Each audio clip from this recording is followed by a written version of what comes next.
He's backer. Brandon Graham unretires. Oh, really?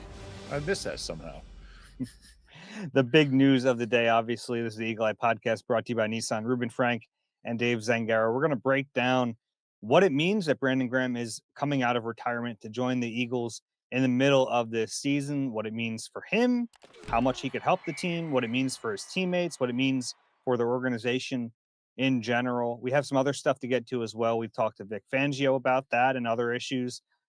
We talked to Kevin Patullo, Michael Clay, and then we have a bunch of questions to get to at the end. But the big news, obviously, Brandon Graham coming out of retirement, year 16 for him.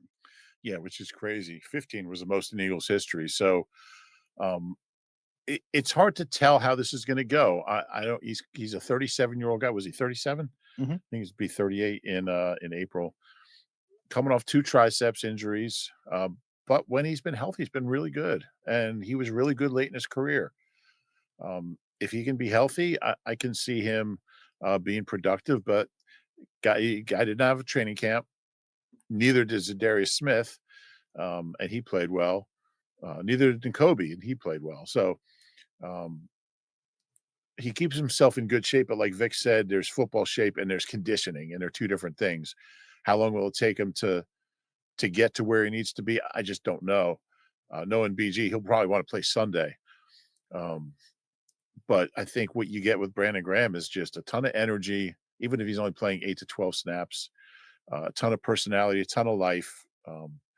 He's just a fun guy to have around. Jason Avant was telling us on the pregame show, he was out at Michigan's game.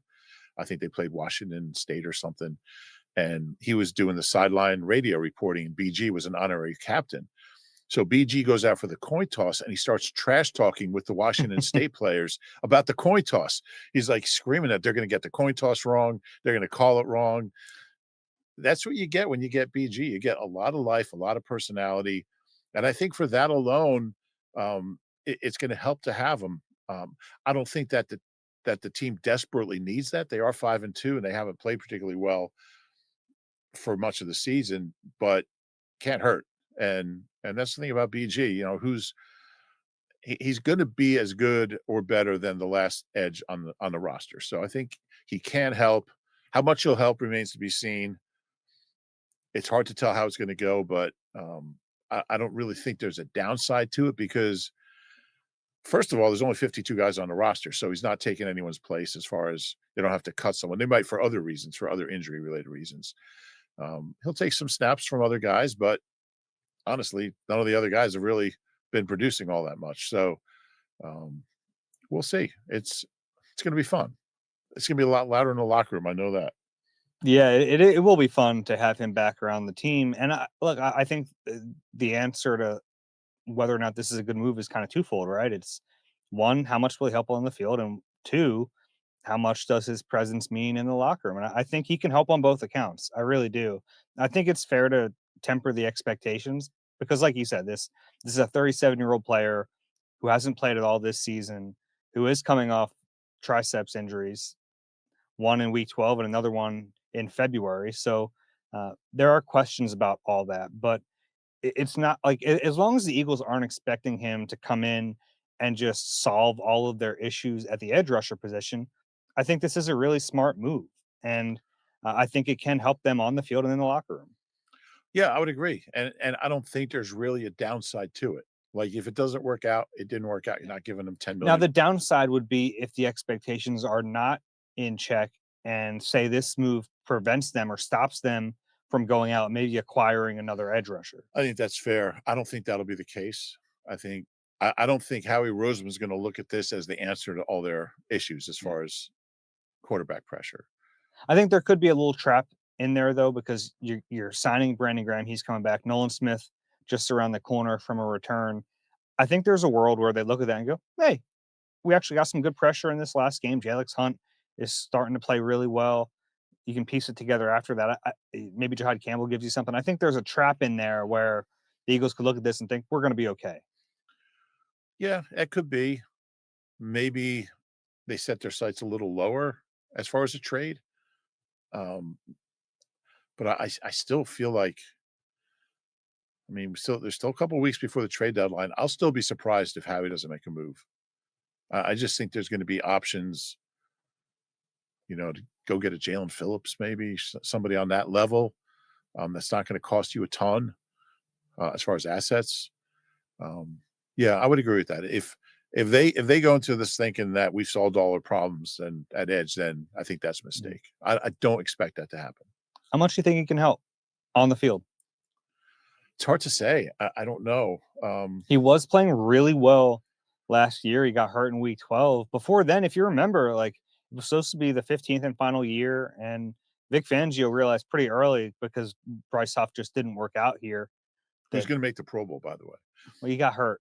Oh, did you get hurt? Yeah, so he'll be out for a little bit. But uh, yeah, the plan was, BG was just going to be around for year 15. He was going to be a supplemental piece, and then Vic Fangio was like, "This is no longer like a farewell tour. I need you to play a lot of snaps," and he did. I think he played 311 snaps before that injury. Yeah. I was bringing up his name back in like week 2. Remember? I mean, I brought him up every week on the pod, half joking, but it was kind of always out there that I mean, he's around, he's in the area. We see him at the games all the time. He's a guy that's always going to keep himself fit.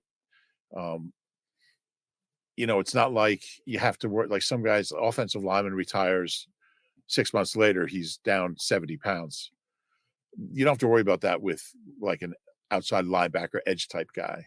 So that helps. Um, Bless you. Did you get to Thank you. your mute button I in did. time? Yeah. Yeah, it's always a challenge. I sit on your side when you're on the road, Yeah.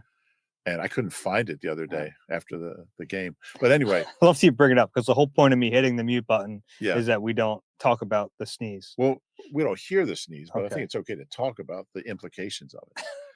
But anyway, I don't know. I don't think he's gonna come out and get 6 sacks this year, the rest of the year. Um, it's just hard to say. I don't think it'll hurt. I don't know how much is left in the tank. Um, but yeah, you're right. I mean, he was playing really well last year. Has been hurt. Didn't have a camp. A year older. Uh, I think you're absolutely right. As long as your expectations are not like he's going to come in and get double digit sacks. Um, what's the downside? He's not caught. You don't have to use a pick to trade for him. Um, I can't imagine the contract's going to be real big, although he's not going to come back for nothing. So I don't really see a negative side to it. You don't have Yeah, to cut anybody. we heard a little bit of what happened behind the scenes. Brandon announced it officially on his podcast Unblocked, and he kind of talked about the way this all went down. And he even admitted that he never really wanted to retire, but it was a situation where it was kind of a storybook ending. Year 15, the most in franchise history. He comes back for the Super Bowl from that triceps tear, tears it again in the game, but is able to play in what we thought was his final game. He has the retirement presser in March with flanked by the two Lombardi trophies, and the appeal of leaving like that and going out on top, I think was tough for him to overcome. It was tough for the team to overcome. Uh, but he admitted that he never truly, really wanted to retire. He wasn't really done with the game. He was just, you know, he thought it was a nice moment to walk away. But he said, like, pretty quickly after, he realized he wasn't done.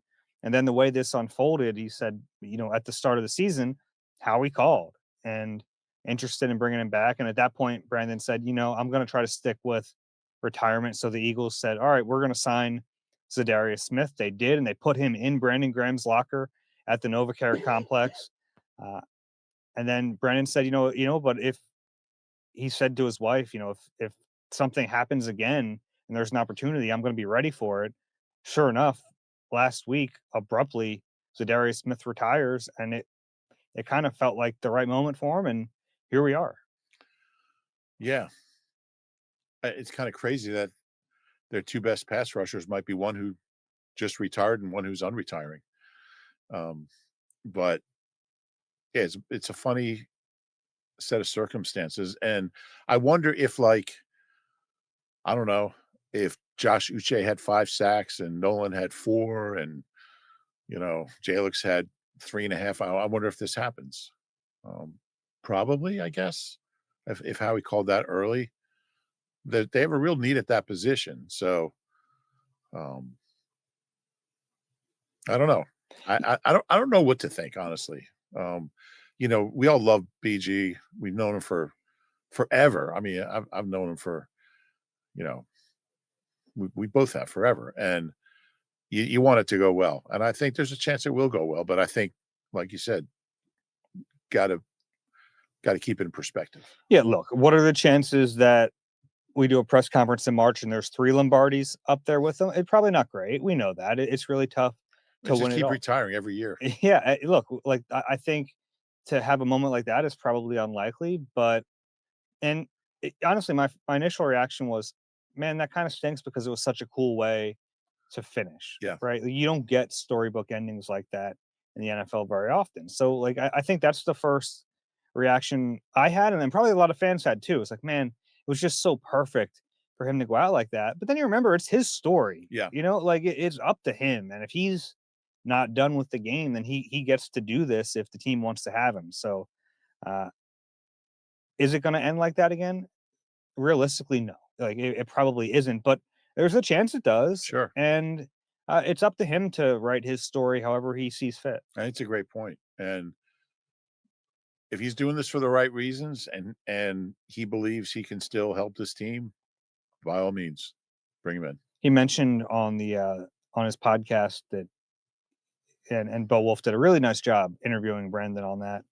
Uh, he brought up that he's been in the building a lot. He was in one training camp practice. I think that tells you like just how much he missed it, and it was a practice that was against the Browns. And Brendan said, like, yeah, that got him going. He was like talking trash and like really getting back into it. And I think the hunger was always there, but it seemed like that practice kind of reinforced it in his mind that like he might not be done with this. Yeah, and I think it's you put yourself at risk of being kind of, I don't know, nobody wants to kind of retire and then unretire, or like I worked with a guy who he quit his job. This is at my first newspaper. He quit his job to get a job at the post office over by 30th Street Station. And we had a big party for him. We got him a nice briefcase. And he worked there for 1 week and he quit and he asked for his job back and he came back and worked for us. And it's like, it happens. I mean, that's the real world. Sometimes you make decisions that you regret. And um, but it can be hard for people to kind of say, look, you know, because we made a big deal about it when he retired.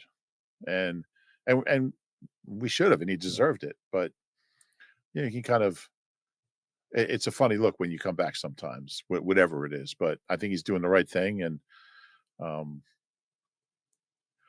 I'm pretty confident he'll be able to play after the bye week. I wouldn't expect him to play against the Giants. Nothing would surprise me. But He didn't rule it out, and I'm not ruling that out either.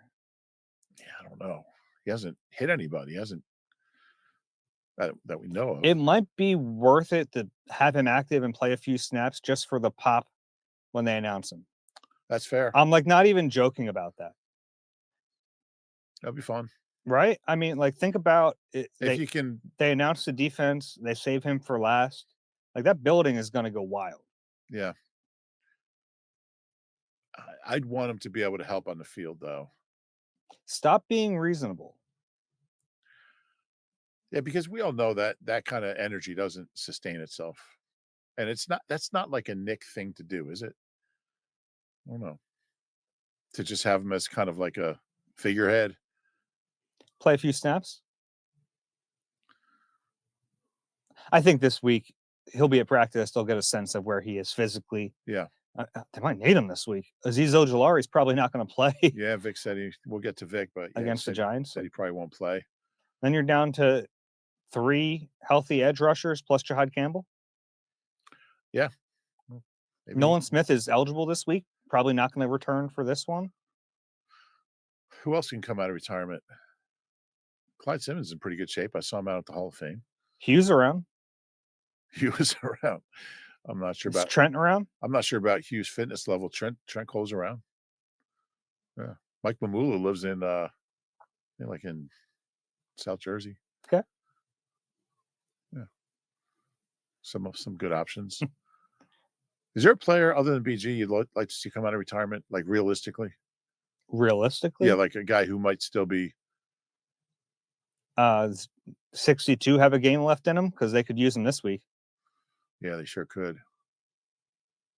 I think T.O. could still play. I actually think you're probably right. I mean, he's a jerk, and nobody wants him, but yeah, he'd be their third best receiver right now. Had Fletcher not lost like 100 pounds, Yeah, he had good football left in him. yeah, he sure did.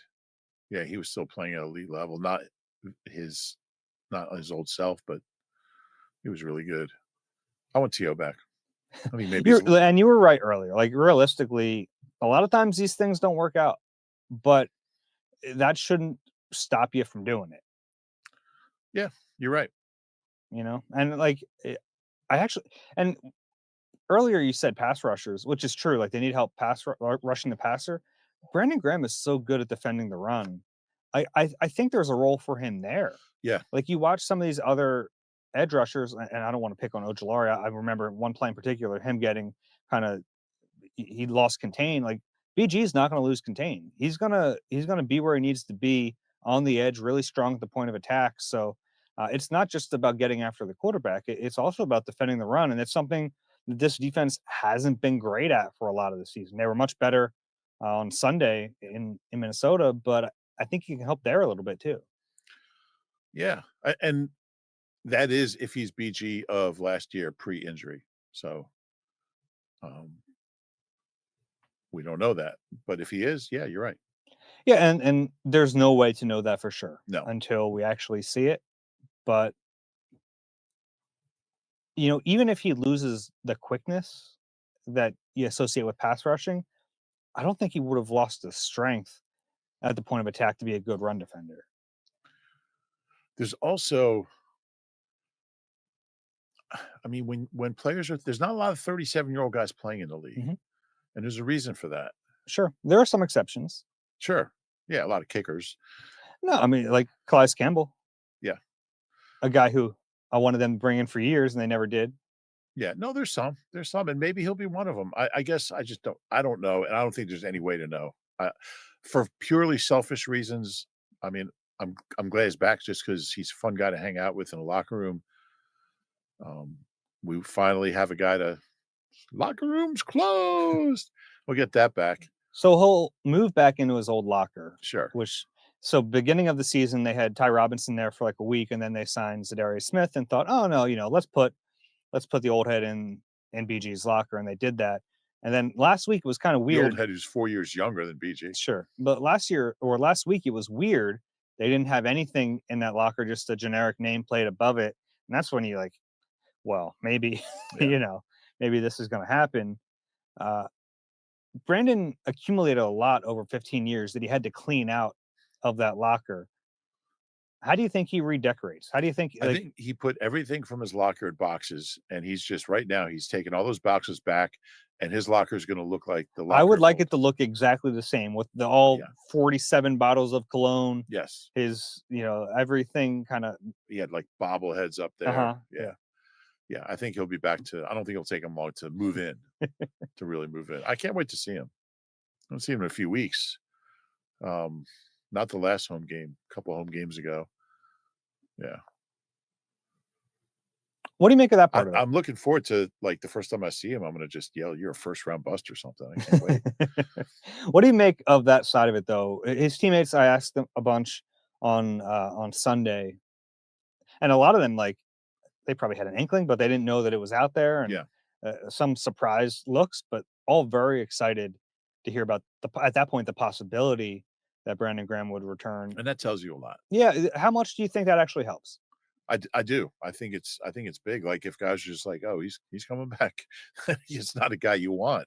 Everyone loves him, and they love what he brings, and he's a great teammate, and, he's the kinda guy you want to be your teammate just because he's completely committed, he's completely bought in, he's got that personality, that vibe, that energy, and he's a good player.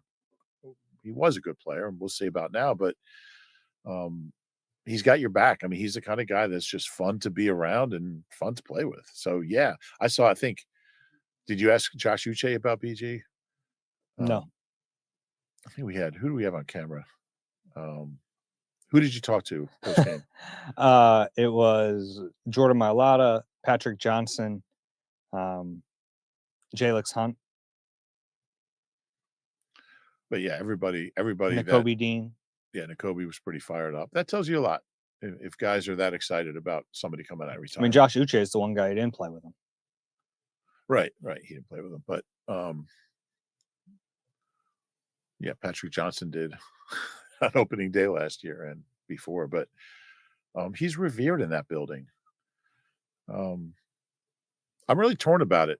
I hope he does well because he's a great guy, and you want it to go well for him. Um, but these things don't always work, and I just don't know which this will be.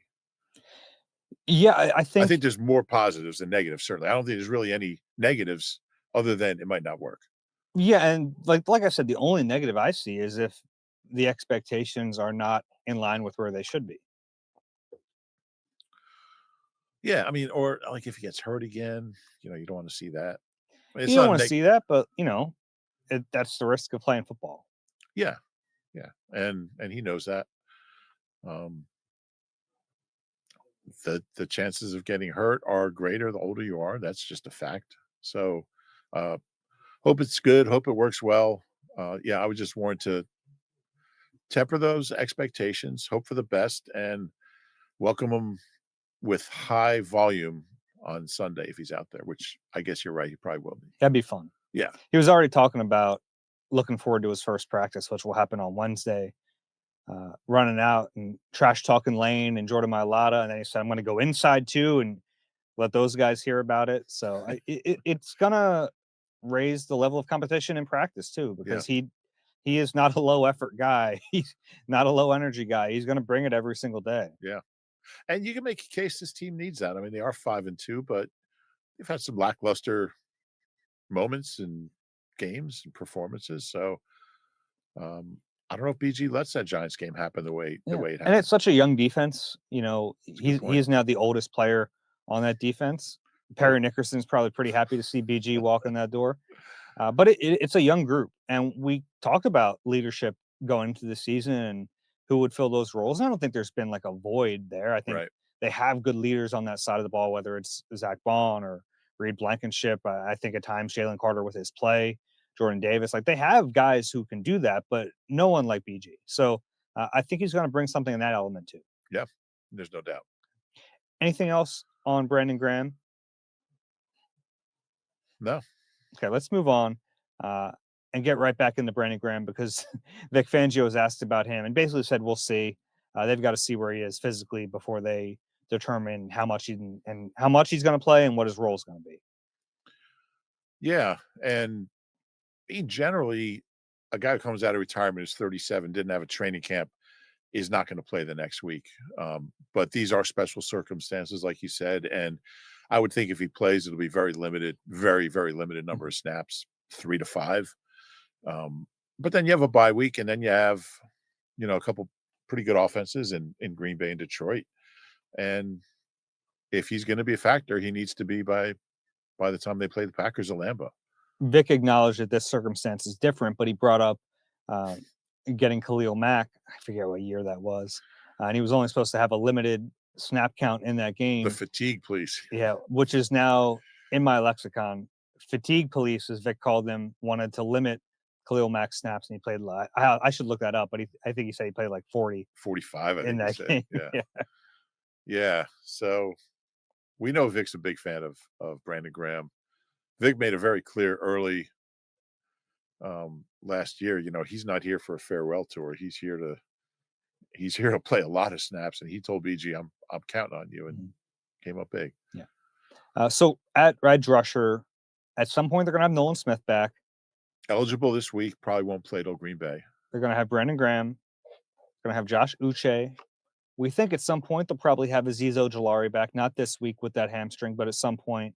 You have Patrick Johnson, and then you have Jahad Campbell, who can take some snaps on the edge. And that was what Vic was asked about quite a bit on Tuesday. And he said Campbell performed like he expected on the edge, which is probably to say he's still raw there. Yeah. Yeah. And I think, Good tackle play with the Vikings, too, by the way. Yeah. I th I think it was great to see Nakobe back, and that's really the only path for Nakobe to get defensive snaps. So I think we'll still see that, probably not as much as we saw it Sunday. Well, this week they might need to. This week, yeah, but I just mean, Mhm. like, once they're f like you're talking about when they're at full strength. Yeah. Um, you're just gonna have to weigh who do you want on the field and what roles. And they went into that game planning to play Nakobe on the early downs and base, and then uh, play Campbell at nickel. And then Nakobe did get some nickel reps as the game went on. Yeah. Yeah, so, me I'm a big Nakobe Dean fan. He played well. He did play well. He gave them. I don't think it's a coincidence that they played that well against the run in the game where Nakobe played. I don't think there's any question. He had 1 tackle for loss in the 3 yard open loss. field. Yeah. Um, he looked like Nakobe. I mean, I thought he looked a little rusty early, Early. but by the second half, he was running around looking like himself. It was pretty cool. How do you Um, think they worked that? Is it as simple as Nakobe plays base, Jihad plays nickel? It's kind of the best of both worlds. You have Nakobe Dean, who's really good at defending the run. Then you have Jihad Campbell, who is clearly going to be better in space just with his length and his athleticism. Although I do think Nakobe can do that. I mean, as well. Um, He can, but I think Jihad's probably maybe a your little bit. better option. Yeah. Um, that makes sense. Um, I guess that makes the most They sense. have too many linebackers, Rube. This has never happened in Eagles history. Um, Hey, I don't know, the 60s. maybe I have to check my notebook. Uh, it's a good problem to have. It's hard taking Jihad off the field, That's the thing. and And he's getting better too. Like he's a yeah, young kid. you don't want to stun his growth, Yeah, but I think it is important to get Nakobe some playing time. I yeah, think you got to massage that, and you got to be willing to do whatever's best for the team at that time. yeah, yeah. And I think there will be a role for him. I don't know if he'll how big it'll be. Um, I think Jihad's going to be just a stud. And he's still new at this. He's really good. He's really good. I like the idea of him getting snaps on the edge. I think eventually he could be good there. Problem is, and like they might. He would you rather him play on the edge or give those snaps to one of the guys? I don't want to pick on anyone. But give one of the guys down on the depth chart. I'd rather see Jihad Campbell. I think he has the ability to end up being good at it. Yeah, I'm not sure he's quite there yet, No, he's not there yet. but those other guys might help you more now. So that's the Mhm. conundrum. I mean, they're still in the process. This is the youngest defense in the well, they're probably the oldest now. But as far as starters, they're the youngest defense in the league. So these are still guys who are learning and need reps. Uh, yeah, you don't want to slow that process down. But you also want your best players out there. So you got to balance all that. Yeah. Want to ping pong some of Vic's stuff back and forth? Yeah. You got another thing for me? Um, we both asked him about Jacorian Bennett, who's eligible tomorrow to practice. They haven't, if they open his window, I would expect it tomorrow morning. It's usually when they do it, I think, Before practice. before Yeah. practice. Um, said he didn't really see enough. I think he played 24 snaps on defense before he got hurt. He had a pec, been on IR, missed 4 games. I kind of like the player a little bit, and we didn't see a ton of them. But if you put together training camp and the preseason games and those 24 snaps, it was basically when Adoree Jackson got hurt in each of the first few games, and then Jacorian got hurt. He said we're going to take a hard look at him. As I asked what kind of role he would have, he's like, well, we have to see where he is with his health. They said we're going to take a hard look at him. That tells me, They need to. If yeah, he's healthy, I start him this week me too. because you have, and it's kind of it works out because Adoree Jackson in concussion protocol, guys can clear within a week. It's rare, so uh, if you're without Adoree Jackson, we know that Jacorian Bennett was ahead of Keely Ringo on the depth chart when he got hurt. This is your last chance to see these guys before the trade deadline. Yeah, and it's not like he missed camp or anything. He played 3 games. It's not like he hasn't played this year. Mhm. Like, it's not in a Kobe situation or a BG. I mean, he played, and he just missed a month. Not ideal, but Yeah, before the injury, he would have already gotten starts. Yeah. Yeah. I agree. We might be feeling really good or really bad about him right now if he hadn't gotten hurt. Yeah, and that's the honest truth is, like, he seems like a better option, but who knows? I mean, it's a small body, small sample size. So, but you gotta, I mean, you traded for him, so you gotta at least take a look and see what you have there. I'm What do you just have? looking up what Thomas Booker's been doing. 7 games, 6 starts, doesn't have a sack, but 16 tackles, 2 quarterback hits. Okay. About what you expect. Haven't watched a lot of the Raiders, but yeah, I mean, they got a starting player out of that trade. Yeah. We'll see if the Eagles did. Yeah. Uh, you asked about Drew Makuba a little bit to Vic. We always love Vic's honesty. He said he's been uneven, which, like, the eye test shows that he's made some plays, he's given up some plays, but uh, I think you live with that with a rookie. You Yeah. know, the tackling's got to be better. That one missed tackle on Jefferson. Sunday was, yeah, it can't happen Yeah. from a safety. But then there were other moments where he gets the punt pick, then he gets the truck stick at the goal line. So there are really good plays in there too. That was on the drive where they scored, right? Where they got it, I think. What, the missed tackle No, well, no, they got a field goal on that one. I think they get a touchdown on. on the big hit? Yeah, I think. Yeah, I think so. Yeah, but yeah, I mean, especially with a guy like Justin Jefferson, you just can't. I mean, he's gonna get 40 yards. Yeah. They played him pretty well. They did. Uh, Quinn Mitchell was good on him. yeah. What percentage of his snaps were in the slot? Do you have that in front of you? I can look it up for you. Because yeah, they did a nice job because I think he only had 79 yards and 40 of them. I mean, that would have been a 12-yard gain. Mm-hmm. So he really didn't. I mean, Addison did. Just 10 of 67. Interesting. He hasn't really been a slot receiver A little bit, yeah. recently. Yeah, every once in a while they sprinkle him in there. And against this team, that means you're going up against Cooper DeJean. So Still, yeah. I mean, you like that matchup with him against anyone. he's But pretty good. Yeah. they did a good job on him for the most part. But yeah, Makuba, I think when you have a young kid who makes plays, you can live with the plays he misses and just keep working on him. And he's got to be more consistent, but he's a playmaker. And we said all through spring training, all through training camp, he's around the ball. He's always around the ball. And there's something to be said for that. There's some CJ to his game. I think that's a good point. CJ Gardner-Johnson, who would give up plays, but he make big plays. And probably the hard hits aren't there from Makuba. He had that one at the goal line in Minnesota. Like, typically, I think CJ's probably a bigger hitter. Yeah. Tougher, but we're seeing big plays from Makuba. Do you know who the last Eagle is who had 2 interceptions in his first 7 NFL games? Rasul? That's correct. I guess Nate Allen.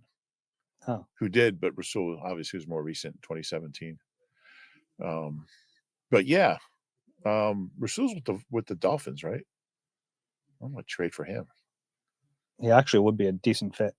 Yeah. Anyway, and we know how he likes bringing guys back. Half the rosters, guys who were gone and came back. Could add them to my story. But yeah, I think there's something there with Makuba, but I mean, you can't miss those tackles. Another Vic point? He talked about Keeley a little bit, and he said he's going to keep getting opportunities because they're enamored of his traits. I know you're on the record as saying you're done with him. And I don't know if I said that, did I? You did. Okay. Yeah, you did. You said, yeah. But he says he's going to get more opportunities. Just because he can run and he's got good size, and they're just going to keep working on him. He's still a young guy. Eagles are traditionally patient with young players who have potential. At what point do you say that it's enough? He can't do this. I don't know, but it was interesting to hear Vic kind of point the other way. Like he's going to keep getting opportunities. That was interesting. Mm-hmm. Vic was asked about the Jalen Hunt interception, made sure to give flowers to Jalen Carter for making that play. And it's a good point. Carter just crushed the center. Acted like he threw him aside, like he wasn't even there. He got to the quarterback so And fast. that was a huge hit on Carson Wentz. There's no way to really know the cause effect, but after that hit, Carson was seeing ghosts a little bit. I think the Makuba interception was on his next pass, Mm-hmm. I believe. I actually looked up the last time the Eagles had interceptions on back-to-back passes. What is wrong with me? How much time we have? um, but I think it was CJ and Bradbury or something like that. But um, yeah, that was what we came to expect, like on a regular basis from Jalen Carter last year, and he's still not at that point yet, but he's getting there. Yeah, he played 97% of the snaps Yeah, in that game. yeah, yeah. I think he's gonna be a real force. I mean, he's really good. But I think by the end of the year, we're going to see the 2024. He's going to round into that form. Yeah, Yeah, and we're starting to see signs of I that. think so. That's exciting because they have good players on defense, but I think he's the most important piece. You make that case. You can make the case for Zach Bond, I guess, but with them being flush at linebacker all of a sudden, like it's Jalen Carter. He's the engine. You can make a case for Quignon, Sure, but I agree. I think it's Jalen Carter. Anything else from Vic that you want to bring up? What else did Vic talk about? He was asked who he likes in the World Series. He just, I'm not watching. He said he didn't care. It is. Yeah. He's a hardcore Phillies guy. Season's over once the Phillies are done. Somebody asked him about Eric Allen. I guess the Eagles are honoring EA at the game Sunday, which is kind of a cool thing because it's the Kelly Green game too. Yeah. So that's really neat. And he said he was a competent tackler. I took offense to that. Mm-hmm. He was a great tackler. So I had to correct him on that. Vic was like, He said, "Yeah, I couldn't remember. I didn't want to." But yeah, it's always great. I love talking to Vic. I do too. He was asked about the red zone defense, and he admitted they got lucky a little bit. He did, and I'd forgotten that was actually a red zone. I love when a coach is willing to admit, that luck plays a role. Well, I couldn't figure out why they were 1 for 6. Not 1 for 5 in the red zone because that drive ended at the 41. Yeah. But it went to the 19 for one snap, and that's when the dude snapped it 50 feet over the. And Carson's a tall guy. He's 6'5". Yeah, he had no shot. That was a big play. Mm-hmm. All right, moving on. I almost said Kellen Moore. Kevin Patullo. Any takeaways from KP? No. Okay. No, he was actually. I thought he was a little better today. I thought that seemed harsh. So he still answers some questions by just kind of. Yeah, there's some word salad in there. Yeah, just kind of a lot of words and not a lot of. I liked what he said about DeVonta's toughness. That was kind of a substantive answer. Just he's never seen anybody that size.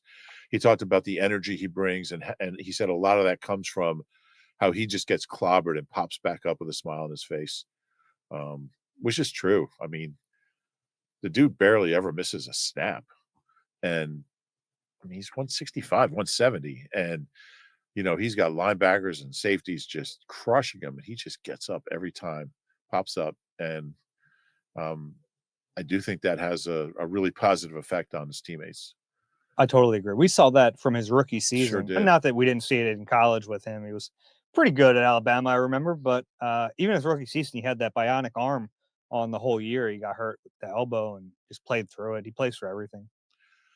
He's having a heck of a year. I mean, he's been pretty good. I think he wasn't getting the ball early because nobody was, but he's on pace for like 1,300 yards all of a sudden. It helps when you have a 183, 182, whatever it was. But he's just so good. I don't know if somebody asked me, is he WR1? And I would say no, because I base that on how those guys are covered. Yeah. He is right now 9th in the NFL in receiving. He's never been top 10. But we've both always said he's capable of that kind of season where he's like 80 for 1,370. We saw Macklin later in his career have that kind of season. I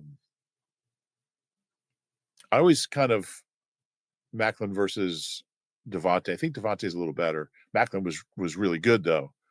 I mean, their numbers are pretty similar for the same point in their career, but I think Devontae's moved ahead of him. He's third fastest to 5,000 yards in Eagles history behind Quick and Deshaun, and not that far behind him. A few games.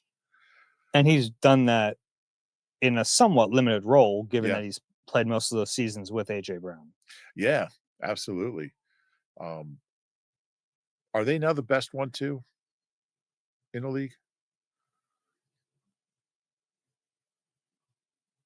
Um, yeah, I don't know. Okay, I don't want to play that game. it's a fun game. I know. All right, You can say Chase and Higgins still. you could. Yeah. I'll take these two. And it was, I mean, we talked about after the game, but to see the passing offense locked in like that, it was great to see. It was. And I asked, Yeah. oh, go ahead. I was going to say the DeVonta play, the deep shot, the play action, under center play action. Who'd have thunk it actually works? We heard after the game that DeVonta really pushed for it. We found out they installed that one, they installed it, but they put it in the game plan on Wednesday. Uh, and I asked him, like, what's the process when you start hearing a player uh, ask for a play? And he said it actually more comes from like the questions the coaching staff asks to players about the way they see the defense playing them in certain situations, more so than like a player out of the blue calling for a particular play. He said it almost always is a play that they have up for that week. It's very rare, he said, that a player is just like calling for a play that they have that isn't in the game plan. And he said if that's the case, it's always a play that goes to them. He did say that. That was funny.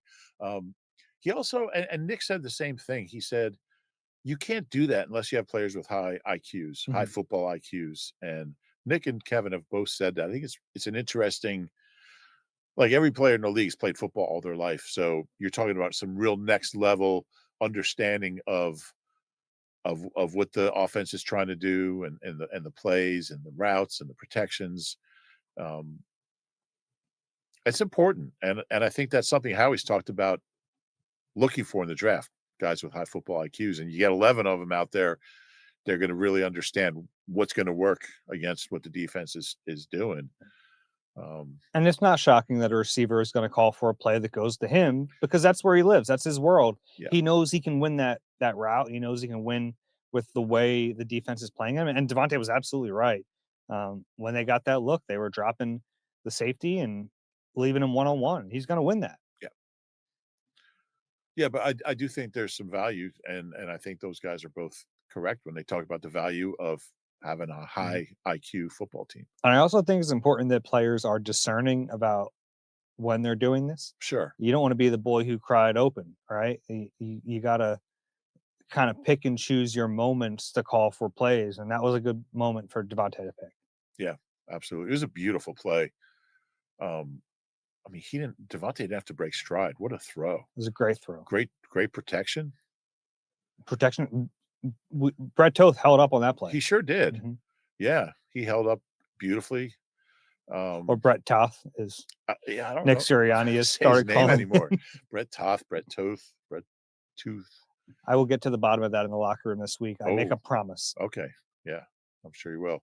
I thought it was one of and I think Jalen's throw to Devontae in the Super Bowl and this one are like two of the best throws he's ever made. He's a good deep ball He thrower, sure and is. when that's not in the offense, you go, "What the heck is happening?" That's his strength.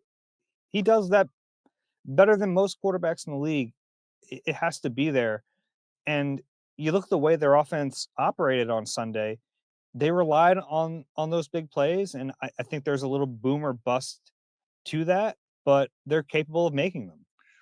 That ball went 61 yards in the air. So they got 5 yards where they start to drive on the 16, and they got 5 yards. But when he dropped back, he released the ball on the 11, I think. The ball went 61 yards in the air on just it was just a rocket. Yeah, On a rope. yeah, it was. Anything else from And KP? Oh, okay. I was gonna say, I mean, that wasn't dagger, but it was close. Mhm. Yeah. No, no, KP was better today. Yeah, he answered some And questions. they won. It helps. Yeah.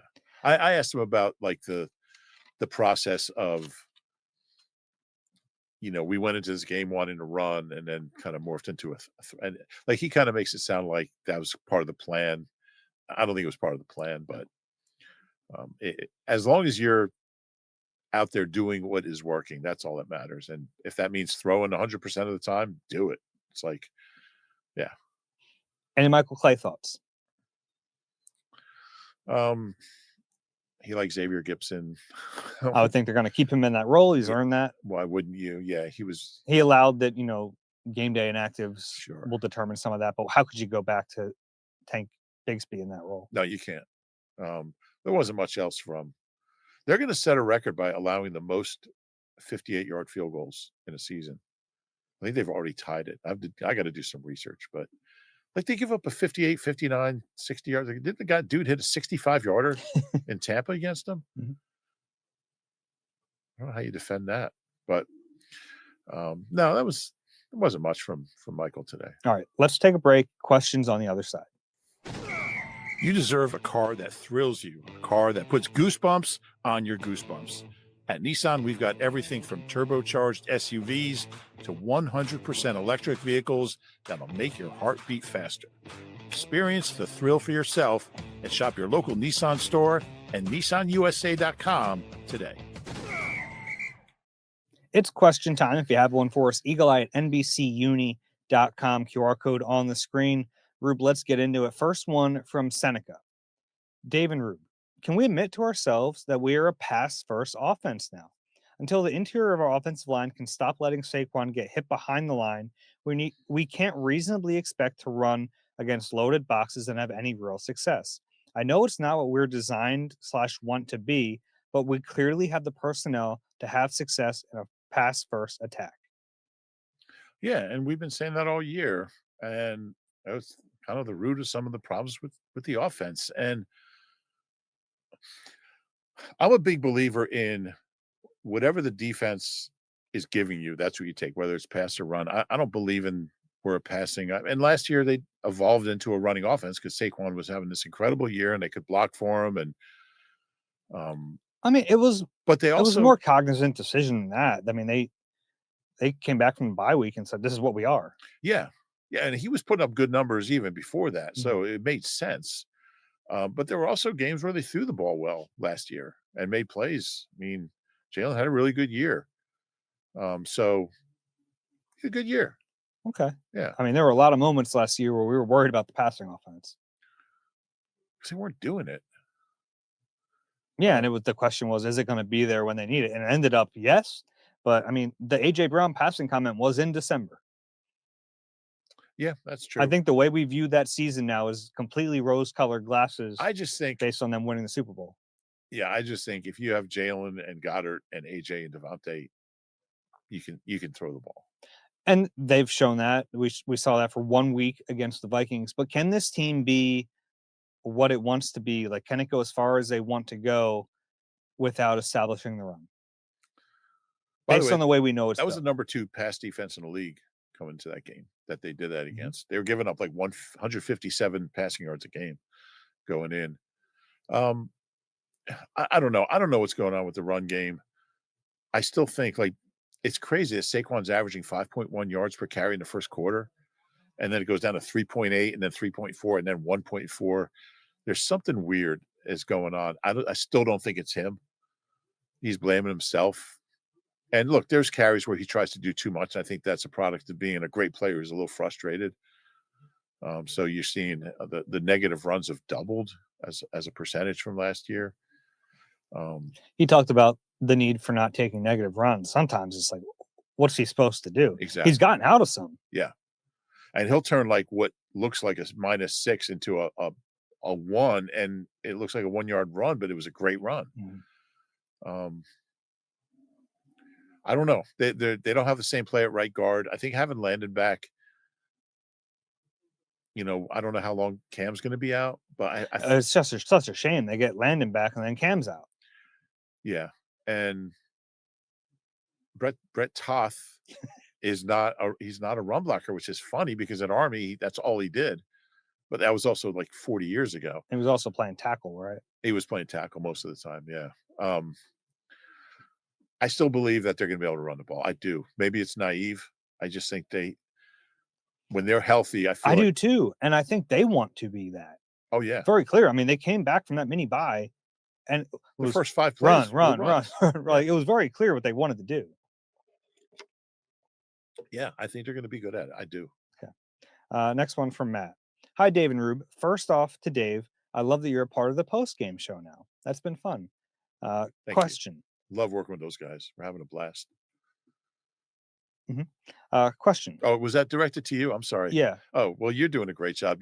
I really enjoy those the immediately after the game that's why I didn't hits. know if you were doing a bit there. No, I'm sorry. I was, I lost my focalized. Um, Dave does a hit, sometimes with Ashlyn, sometimes not. It depends if she's there, I Yeah. guess. But as soon as the game's over, as soon as you get downstairs, and I really like that.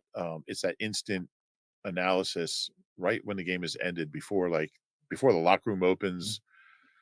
It's forced me to really put into context what I just saw in my mind. Yeah, And it's actually helped me going into the locker room too. I believe that. And it's like we're in the studio, so we're not there. So Mhm. you're seeing the game with a different lens than us. And yeah, I just think it's added a lot. Question. It seems like every time there is a good play that leads to a touchdown, the players comment post game saying they were the ones that saw what the defense was doing and told KP to call the big play.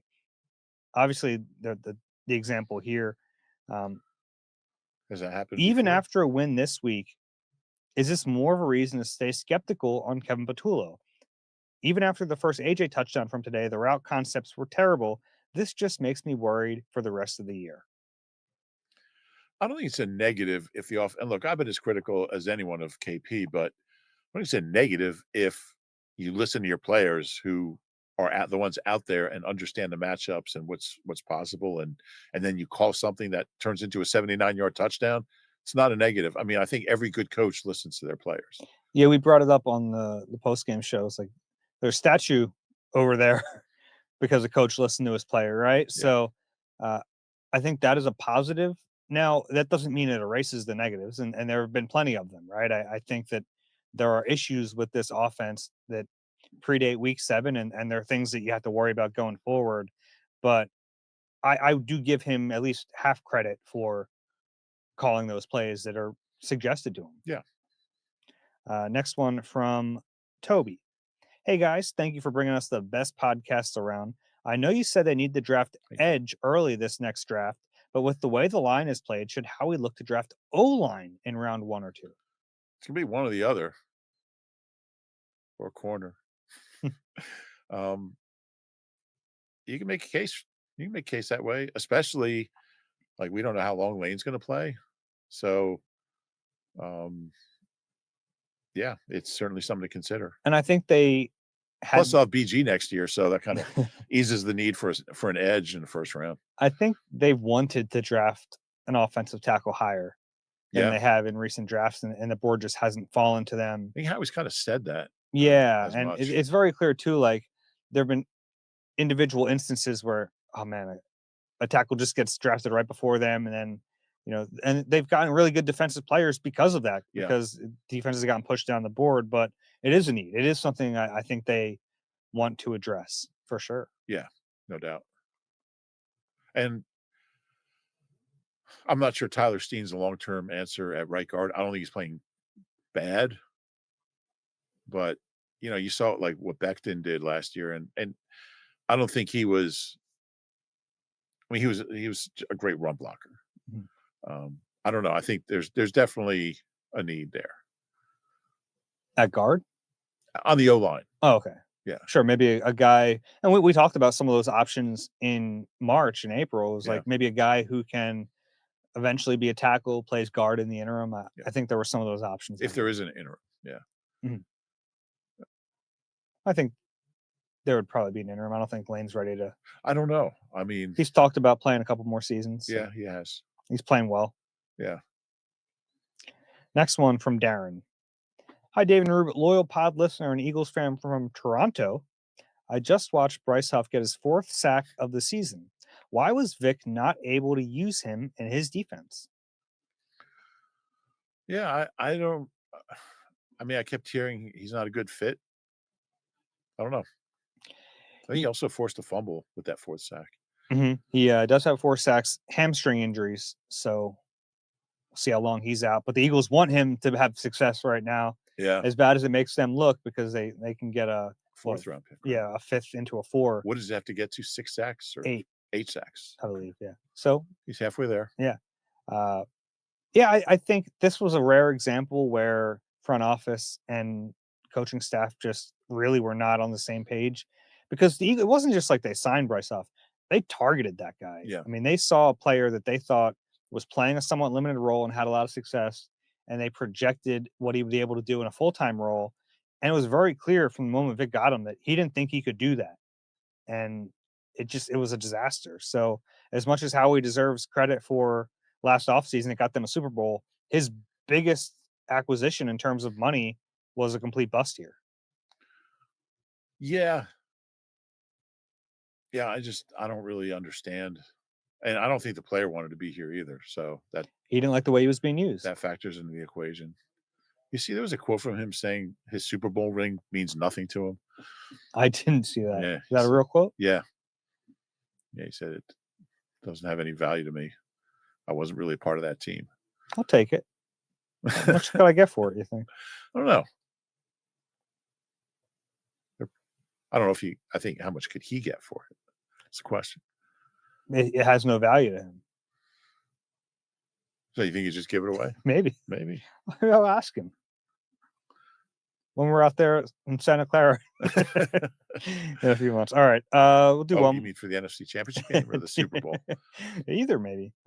From Keegan. Hey, Dave and Rube, love the pod. Listen all the time while I'm studying and doing homework. Do you think How can how? you listen to a podcast while you're studying? Like, would don't you have to pay attention to one or the other? I couldn't do that. Yeah, I probably couldn't either. I could listen to music, maybe. I can't do that. We also have people sometimes tell us they like listen to us as they go to sleep. It helps them sleep. That's not really. I believe that. That's not really a compliment. Do you think Howie will definitely try to upgrade the defense via trade, or do you think he views this as a growing and developmental year for both young guys and Kevin Patullo, and wants to keep what's left of our draft picks? Super Bowl windows are so limited. I'd love for him to bring in multiple reinforcements, but also understand the need for having young talent that's cost controlled coming in every year, trying to maintain a larger window of success and the ability to sign your best players long term. Yeah, good. It's a good question. I think you could have both, and I think that's what Howie's going to try to balance. You don't want to bring in somebody who's going to take snaps away from a promising young player, but if they take snaps away from Josh Uche and Aziz Ojulari and Patrick Johnson, then you're okay with it. If you have somebody a corner come in and take snaps from Dory Jackson, you're not going to worry about that. So I think you want to develop those young guys. You want to give them every chance to play as much as possible, but you also are aware that you have to put your best players out there, and I think he's going to be active before the deadline. Yeah, there's a balance to strike. In hindsight, maybe trading 2 picks for Tank Bigsby wasn't. It was a 5 and a 6. Yeah, maybe that wasn't the best move. Although we did have the biggest run of the day on Sunday. Maybe he'll help them down the stretch. But He's got that 11-yard average. yeah, they went from having they would have 9 picks to play with. Now they have 7. Not that they're in a shortage, but could those picks have been used to get a player at a different position? Yeah. Yeah, that's a weird one. Mhm. Yeah. You have a question for us? Eagle Eye at NBCUni.com. QR code on the screen for another second. We haven't even talked about the Giants game. We'll get into that on Thursday. Kind of a weird schedule quirk coming up that you play the Giants twice in a 3-week span, but the Giants took it to them a couple weeks ago, so a chance for revenge coming up. Yeah, I asked Nick, I guess on Monday, like, how does he use that? Does he play up the revenge angle? Because you just played him. It'll end up being 17 days ago, but or do you just kind of look at it as just another game? And he said we don't. I won't play that up. I'm not sure I believe him. Yeah, and even if he doesn't, players have PG pride. will, even though Yeah. he wasn't here for that game. If you enjoy the Eagle Eye podcast, please do us a favor, rate and subscribe wherever you get your pods. If you're watching on YouTube, click the like button, subscribe there as well. Rube, any final thoughts? No, back home, Got a home game for the first time in a few weeks, so it's gonna be a great atmosphere out there, and, can't wait for Sunday. Should be fun. We have another podcast coming on Thursday. Don't forget about that one. For Reuben Frank, I'm Dave Zangaro. This has been Eagle Eye presented by Nissan. We'll talk to you soon.